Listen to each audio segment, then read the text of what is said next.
있으리로다. 세상 길을 나간 후에 나도 거기 올라가 그 집에서 우리 함께 살겠네. 주의 얼굴 배우리 나 배우리 주의 얼굴 배우리 나 배우리 슬픔 하나도 없고 금빛 찬란한 데서 구속하신 주의 얼굴 배우리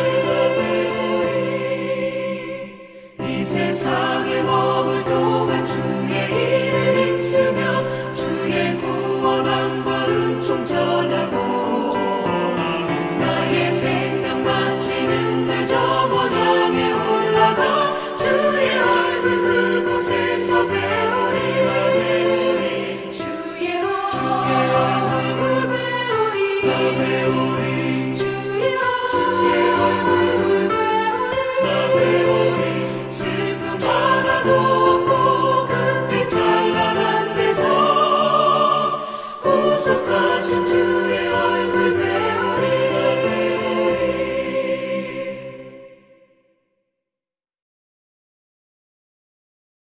630장 진리와 생명 되신 주.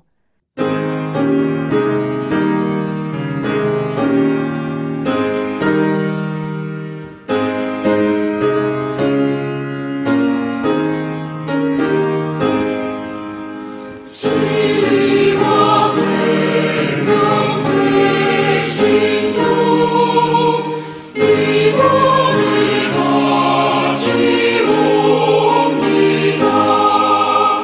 믿음과 소망 사랑에 악마는 되게 하소서.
할렐루야.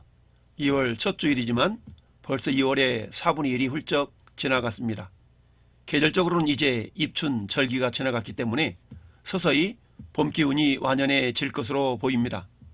여전히 코로나19로 인한 사회적 거리두기 2.5단계가 다음 주일까지 연장된 상태에서 방역 당국의 발표에 의하면 교회에서 대면 예배를 통해서 코로나가 감염된 경우는 없다라고 발표를 했습니다.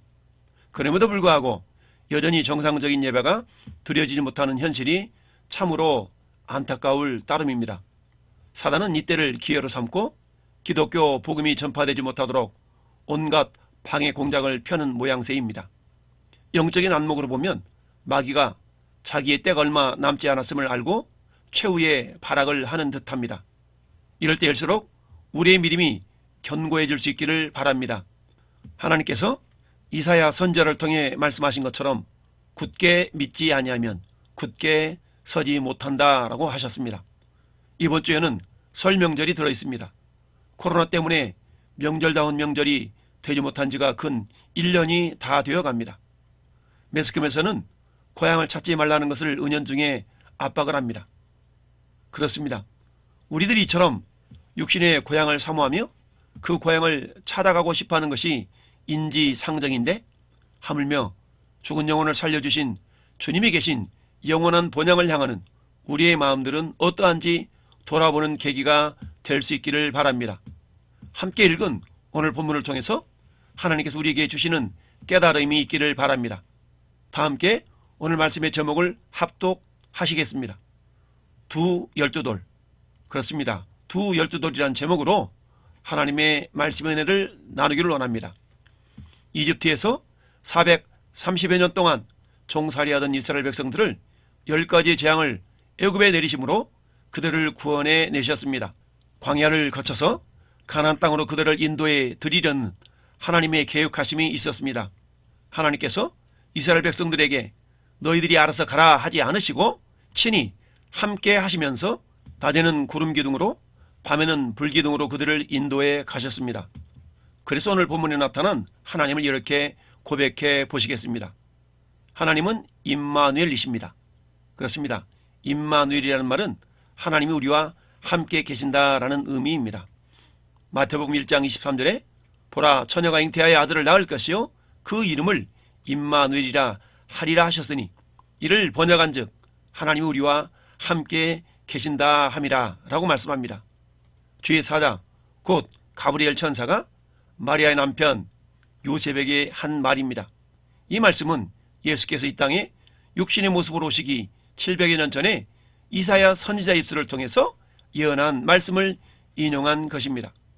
그렇다면 하나님은 우리와 어떻게 함께 하실까요? 첫째, 하나님은 말씀으로 함께 하십니다. 오늘 7절 말씀 보니까 여호와의 언약궤 앞에 끊어졌나니 곧 언약궤가 요단을 건널 때에 라고 말씀하고 있습니다. 언약궤가 등장하는데 언약궤는 그야말로 하나님께서 친히 새긴 말씀이 기록된 두 돌판을 담아둔 궤입니다. 따라서 언약궤는 이스라엘 백성들이 광야에서 만들어서 40년 광야 생활에 동행하였던 것입니다. 따라서 언약궤는 하나님의 말씀이 이스라엘과 함께 하신다는 표징인 것이지요. 그 언약궤 안에 있었던 말씀의 두 돌판은 신약에 들어오면서 말씀이신 하나님께서 친히 육신의 모습을 입고 이 땅에 오신 예수 그리스도로 제자들과 함께 하셨습니다. 요한복음 1장 14절에 말씀이 육신이 되어 우리 가운데 거하심에 우리가 그 영광을 보니 아버지의 독생자의 영광이요 은혜와 진리가 충만하더라 라고 말씀합니다. 그렇습니다. 예수님은 말씀이 육신이 되어 이 땅에 오신 하나님이십니다. 그 하나님이 친히 이스라엘 백성들과 함께 하셨던 것이죠. 그런데 그 예수님을 메시아로 영접하는 자들이 있었고 배척하는 자들이 있었습니다. 요한일서 2장 14절에 청년들아 내가 이것을 너희에게 쓴 것은 너희가 가고 하나님의 말씀이 너희 안에 거하시며 너희가 흉악한 자를 이겼음이라 라고 말씀합니다.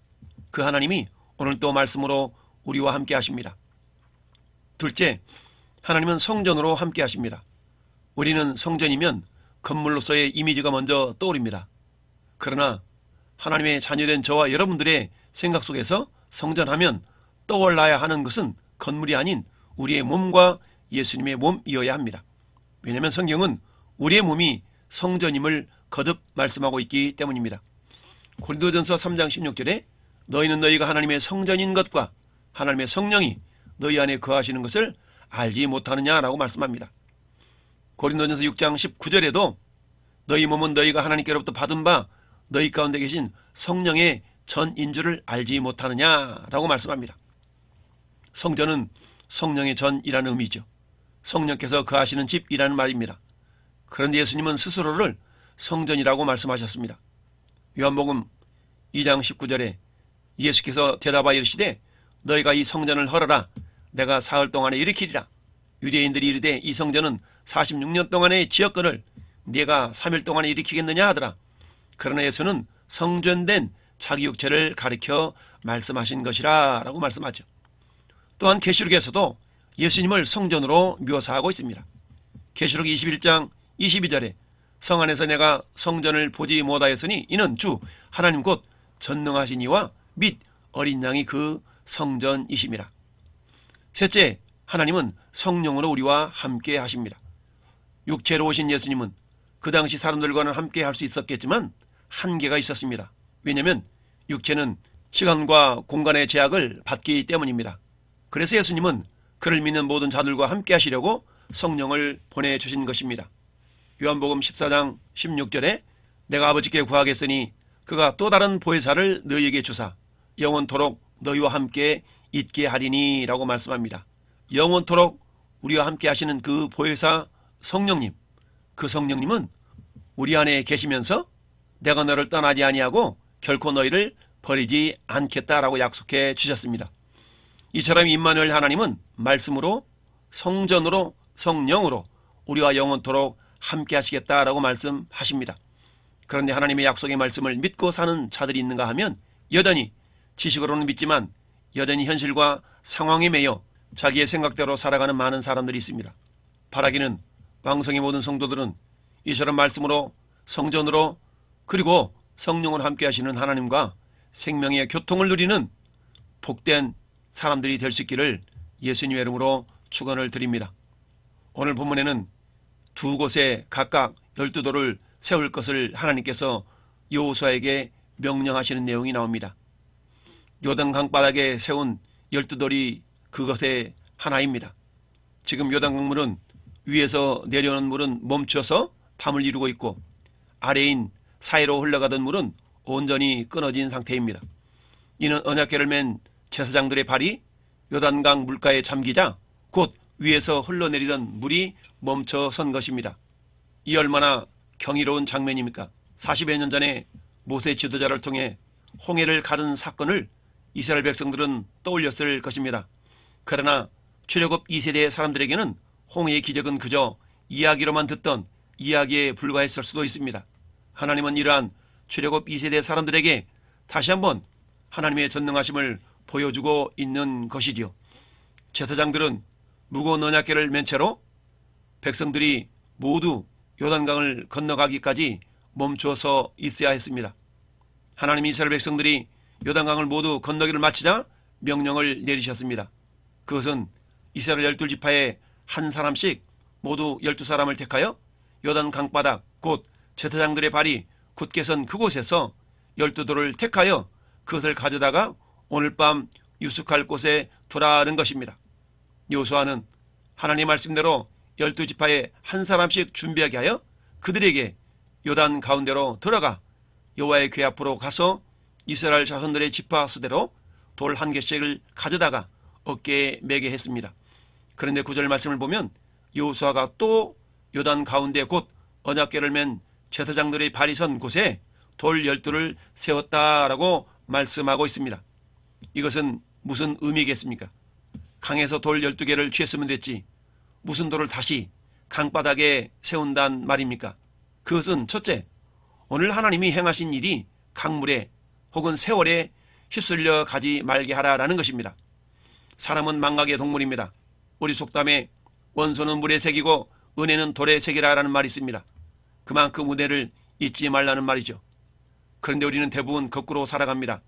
맺힌 것은 꽁하고 기억하면서 받은 바 은혜는 언제 그랬냐는 것처럼 마치 자식이 길러놓았더니 저절로 큰 줄 안다라고 하는 말도 이와 같은 의미인 것이지요. 하나님께서는 이처럼 하나님께서 이스라엘 백성들을 위해서 행하신 일들을 물에 떠내려가지 않도록 요단 강바닥에도 12돌을 쌓으라는 것입니다. 창세기 40장에는 요셉이 무고하게 감옥에 갇힌 이야기가 나옵니다. 이때 꿈 해몽을 내주어서 바로의 술 맡은 관원장은 목숨을 건져서 복직된 일이 있었습니다. 그런데 성경은 이 술 맡은 관원장이 그 일을 잊어버렸다라고 성경은 기록합니다. 창세기 40장 23절에 술 맡은 관원장이 요셉을 기억하지 못하고 그를 잊었다라고 기록합니다. 이처럼 사람은 망각의 동물입니다.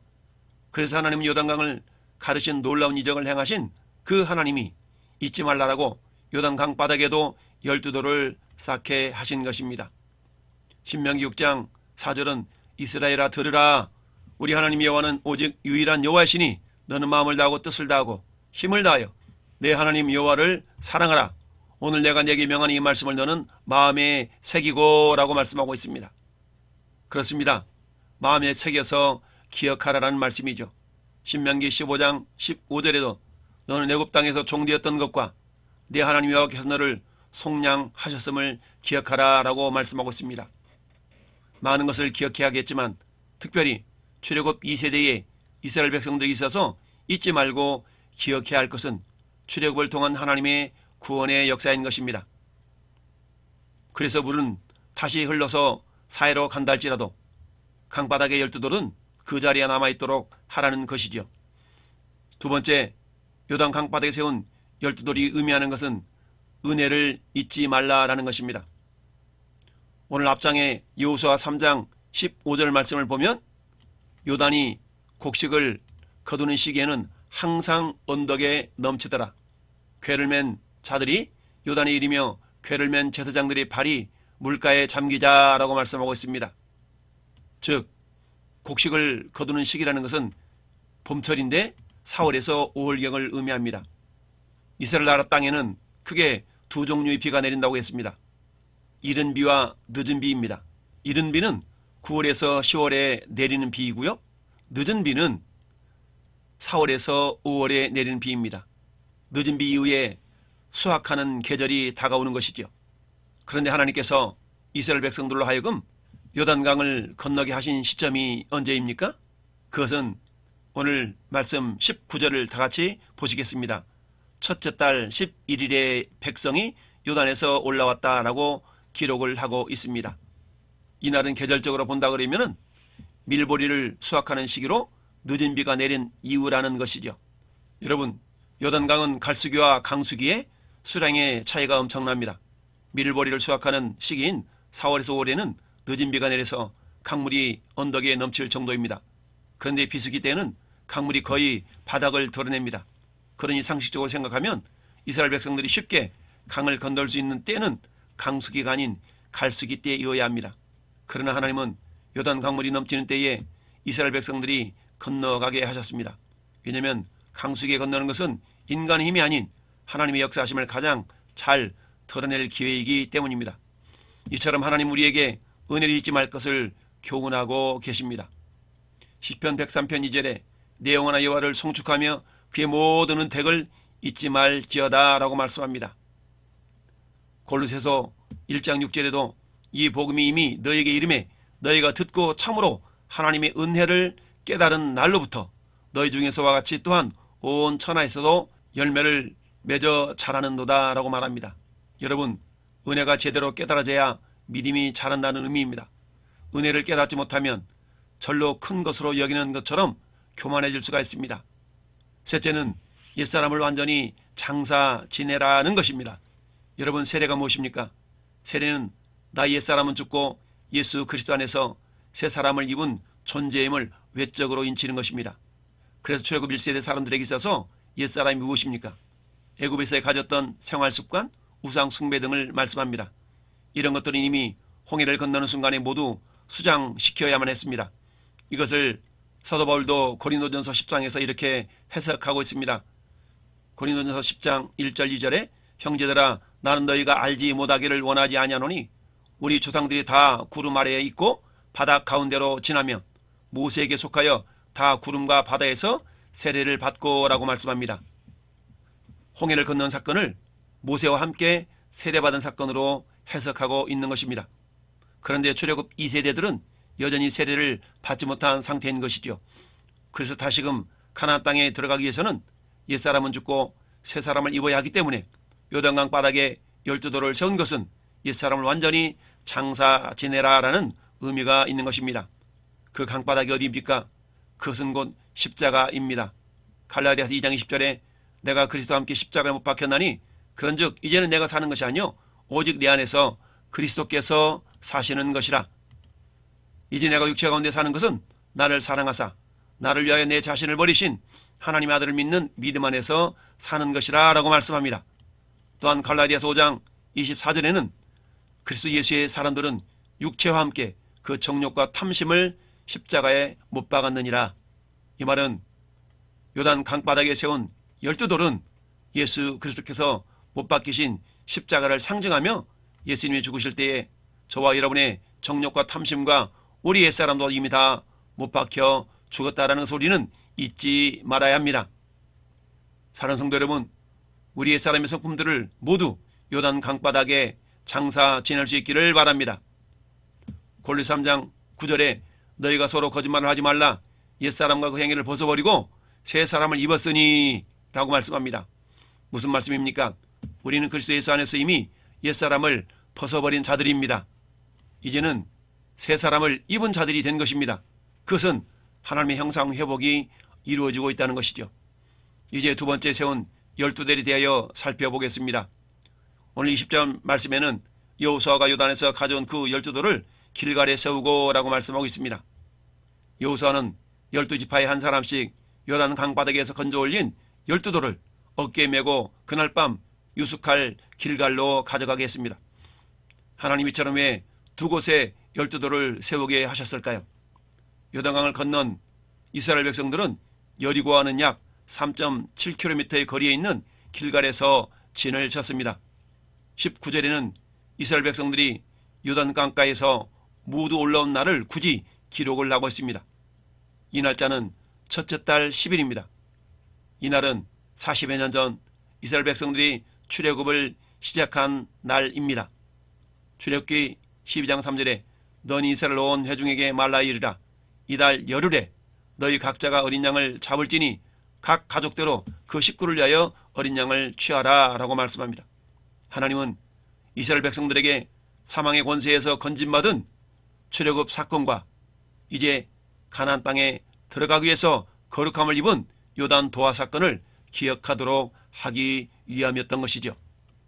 길갈의 12돌을 쌓게 하신 이유는 첫째, 표징을 삼으라는 것입니다. 6절 말씀에 이것이 너희 중에 표징이 되리라 라고 말씀합니다. 여기서 표징이라는 단어는 신약 성경에서 표적으로 번역된 단어와 같은 단어입니다. 그렇다면 표적이 무엇일까요? 어떤 사건을 통해서 하나님이 하시고자 하시는 일을 드러내는 것을 우리가 표적이라고 말씀합니다. 즉 하나님이 아니면 안 된다는 것을 기억시키는 사건을 의미합니다. 이를테면 요한복음 2장의 가나 혼인잔치에서 예수님이 물이 변하여 포도주가 되게 하신 사건은 사도 요한이 표적이라고 기록을 하고 있습니다. 또한 요나가 물고기 뱃속에 들어갔다가 살아나온 사건도 표적으로 설명을 하고 있습니다. 예수께 표적을 구하는 서기관과 바리새인들을 향해서 예수님이 요나의 표적을 말씀하신 것이지요. 민수기 17장 10절에도 여호와께서 또 모세에게 이르시되 아론의 지팡이는 증거계 앞으로 도로 가져다가 거기에 간적하여 반역한 자에 대한 표징이 되게 하며 라고 말씀합니다. 하나님이 세우신 모세와 아론의 권위를 인정하지 않고 불평, 불만에 빠진 이스라엘 지도자들을 향한 하나님께서 아론의 지팡이에 살구 열매가 맺히게 하심으로 모두의 원망을 잠잠케 하셨던 것이죠. 에스겔 20장 12절에는 또 내가 그들을 거룩하게 하는 여호와인 줄을 알려고 내 안식일을 주어 그들과 나 사이에 표징을 삼았노라 라고 표현합니다. 하나님 우리에게 주의를 지킬 것을 요구하시면서 하나님과 우리 사이에 표징을 삼으라 하셨습니다. 즉 하나님의 자녀들이 주의를 지켜 예배하는 것이 곧 하나님의 자녀됨의 표징이라는 것이죠. 둘째, 길갈에 12돌을 쌓게 하신 그 의미는 영원히 기념이 되게 하라는 것입니다. 오늘 본문의 7절 말씀에서 이스라엘 자손들이 이 12돌에 대하여 질문을 던질 때에 요단 도하도 홍해를 걷는 것처럼 하나님이 이적의 손길로 인한 것이라는 것을 영원히 기념하기 위함이라 라고 말씀합니다. 출애굽기 12장 14절에 너희는 이 날을 기념하여 여호와의 절기를 삼아 영원한 규례로 대대로 지킬지니라 라고 유월절 절기를 제정하시면서 하나님께서 말씀하신 내용입니다. 그만큼 중요하기 때문에 잊어서는 안 된다는 것이죠. 마찬가지로 요단강 도하 사건은 영원히 잊지 말아야 될 사건이기 때문에 영원히 기념하라는 것입니다. 셋째는 알게 하라는 것입니다. 22절 24절을 보면 이스라엘 자손들에게 알게 하여야 할 것을 말씀하고 있습니다. 그것은 이스라엘이 마른 땅을 밟고 이 요단을 걷는 것과 땅의 모든 백성에게 여호와의 손이 강하신 것을 알게 하라는 것입니다. 그 결과 여호와 하나님을 항상 경외하도록 하기 위함이라 라고 말씀하고 있습니다. 신명기 4장 9절에 오직 너는 스스로 삼가서 내 마음을 힘써 지키라. 그래야 내가 눈으로 본 그 일을 잊어버리지 말라. 내가 생존한 날 동안에 그 일들이 내 마음에서 떠나지 않도록 조심하라. 너는 그 일들을 네 아들들과 내 손자들에게 알게 하라 라고 말씀합니다. 모세는 요단 도하를 목전에 두고 모압 평지에서 출애굽 2세대 백성들에게 말씀을 전하고 있습니다. 즉 자자손손 너희가 눈으로 본 이적들을 잊어버리지 말고 교육하라는 것이죠. 에베소서 1장 17절에 우리 주 예수 그리스도 하나님 영광의 아버지께서 지혜와 계시의 영을 너희에게 주사 하나님을 알게 하시고 너희 마음에 눈을 밝히사 그 부르심의 소망이 무엇이며 성도 안에서 그 영광의 풍성함이 무엇이며 그 힘의 유력으로 역사하심을 따라 믿는 우리에게 베푸신 능력의 지극히 크심이 어떠한 것을 너희로 알게 하시기를 구하노라 라고 말씀합니다. 사도 바울은 에베소 교회를 위해 기도하면서 하나님을 알되 그의 부르심의 소망과 그 기업의 영광의 풍성함과 우리에게 베푸신 능력의 지극히 크심이 어떤 것인가를 알게 해달라고 기도하고 있는 것입니다. 그렇습니다. 하나님이 이처럼 12돌을 쌓을 것을 명령하셨습니다. 여호수아는 하나님의 말씀을 백성들에게 그대로 전하여 행하게 했습니다. 누구든지 예수를 믿기 이전에 우리 현 주소가 애굽이었음을 우리는 기억해야 합니다. 그 애굽을 떠나 가나안 땅에 들어가려면 반드시 두 물을 건너야 합니다. 그것은 홍해와 요단 강입니다. 예수를 믿는 순간 우리는 예수님과 함께 홍해를 건넌 것으로 성경은 말씀합니다. 그것이 곧 세례입니다. 그래도 여전히 옛사람의 성품에 사로잡혀 사는 자들을 위해서 하나님은 다시 한번 요단강을 건너게 하시는 것이죠. 요단강이 우리의 옛사람을 수장시켜야 합니다. 그리고 이제는 갈라디아서 2장 20절의 말씀처럼 나의 다 된 것은 주님의 은혜임을 알고 주님이 내 안에서 역사하시도록 날마다 우리는 십자가를 짊어져야 합니다. 이제 우리 모두에게 건너야 할 영적인 요단강이 있음을 성경은 교훈하고 있는 것이죠. 우리가 건너야 할 영적인 요단강이 무엇입니까? 첫째는 옛사람의 강을 건너야 됩니다. 로마서 6장 6절에 우리가 알거니와 우리 옛사람이 예수와 함께 십자가에 못 박힌 것은 죄의 몸이 죽어 다시는 우리가 죄에게 종로로 타지 아니하리 함이니 라고 말씀합니다. 다시는 죄의 몸은 죽고 예수 안에서 새로운 피조물로 살아가야 함을 말씀하고 있습니다. 고린도서 5장 17절에도 그런즉 누구든지 그리스도 안에 있으면 새로운 피조물이라 이전 것은 지나갔으니 보라 새 것이 되었도다 라고 말씀합니다. 에베소서 4장은 너는 유혹의 욕심을 따라 썩어져가는 구습을 쫓는 옛사람을 벗어버리고 새사람을 입으라 라고 말씀합니다. 에베소서에서는 옛사람을 벗어버리고 새사람을 입으라 라고 말하지만 골로새서에서는 이미 옛사람을 벗어버린 것으로 설명을 합니다. 골로새서 3장 9절 10절에 너희가 서로 거짓말을 하지 말라 옛사람과 그 행위를 벗어버리고 새사람을 입었으니 라고 말씀하고 있죠. 이는 우리 옛사람은 단회적으로 벗어지는 것이 아님을 설명하고 있습니다. 그래서 바울 사도는 날마다 자신을 쳐서 말씀 앞에 복종시키는 경건의 훈련을 행하였던 것입니다. 디모데전서 4장 7절 말씀에 망령 때 고탄한 신화를 버리고 경건에 이르도록 내 자신을 연단하라. 육체의 연단은 약간의 유익이 있으나 경건은 범사에 유익하니 금생과 내생에 약속이 있느니라 라고 말씀합니다.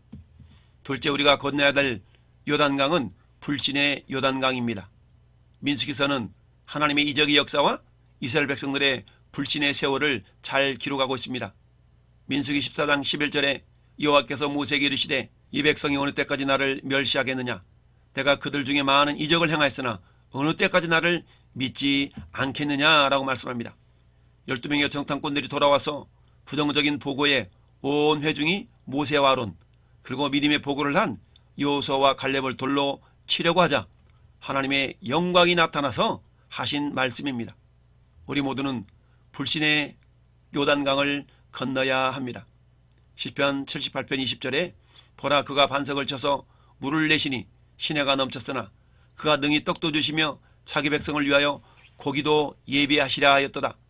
그러므로 여호와께서 듣고 노하셨으며 야곱에게 불같이 노하셨고 또한 이스라엘에게 진노가 불타올랐으니 이는 하나님을 믿지 아니하며 그의 구원을 의지하지 아니한 연고이기 때문이다 라고 시인은 고백하고 있습니다.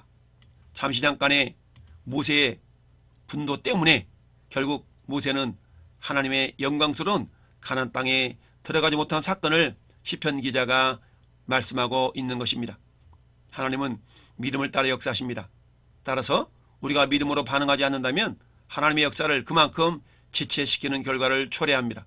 한 달도 채 걸리지 않을 광야를 이스라엘 백성들의 불신앙으로 40년이라는 세월이 걸려서 통과했습니다. 사랑하는 성도 여러분, 불신의 요단강을 모두 건널 수 있기를 바랍니다. 불신의 생각, 불신의 마음, 불신의 의지는 모두 요단 강바닥에 묻을 수 있기를 바랍니다. 이사야 7장 9절에 너희가 굳게 믿지 아니하면 굳게 서지 못하리라 라고 말씀했다고 했습니다. 굳게 믿어야 굳게 설 수 있습니다. 요한복음 14장 1절에 너희는 마음에 근심하지 말라 하나님을 믿으니 또 나를 믿으라 라고 말씀합니다. 히브리서 4장 2절에도 그들과 같이 우리도 복음 전함을 받은 자이나 들은 바 그 말씀이 그들에게 유익이 되지 못한 것은 듣는 자가 믿음과 결부시키지 아니함이라 라고 말씀합니다. 여러분, 불신은 곧 염려와 두려움을 낳게 됩니다. 따라서 우리가 세 번째로 건너야 될 요단강은 염려와 두려움의 요단강입니다. 불신과 염려는 불신앙의 열매입니다.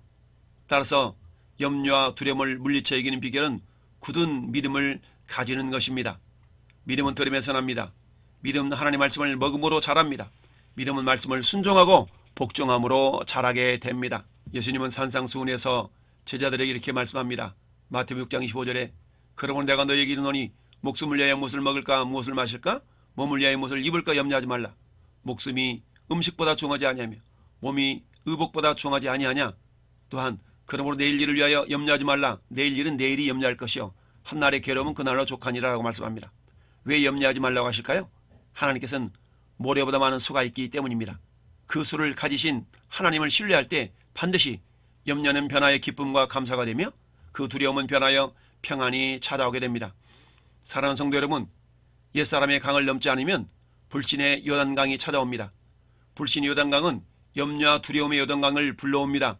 두 곳에 12도를 쌓게 하신 하나님의 말씀을 기억하며 요단 강바닥에는 우리 옛사람과 불신과 염려와 두려움을 모두 묻어버리고 우리의 영안을 열어서 우리와 영원토록 함께 하시겠다는 하나님의 말씀을 12도를 참고 의지하여 모든 일에 기도와 간구로 승리하는 삶을 살아가는 우리 모든 성도들이 될 수 있기를 예수님의 이름으로 축원을 드립니다.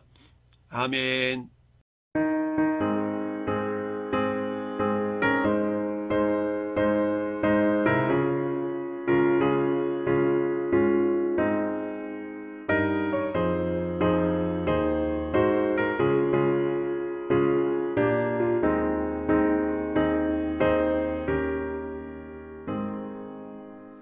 잠시 세상에 내가 살면서 항상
이제는 우리의 영원한 소망이 되시는 예수 그리스도의 은혜와 하나님의 약속의 말씀을 열두돌 삼게 하시는 아버지 하나님의 크신 사랑하심과 오늘도 우리 안에서 영적인 요단강을 건너도록 도우시는 성령님의 내주교통 감화감동 1호 역사심이 이 자리에서 혹은 영상으로 예배하는 우리 모든 성도들 머리 위와 이 나라의 민족에 영원토록 함께 있을지어다. 아멘.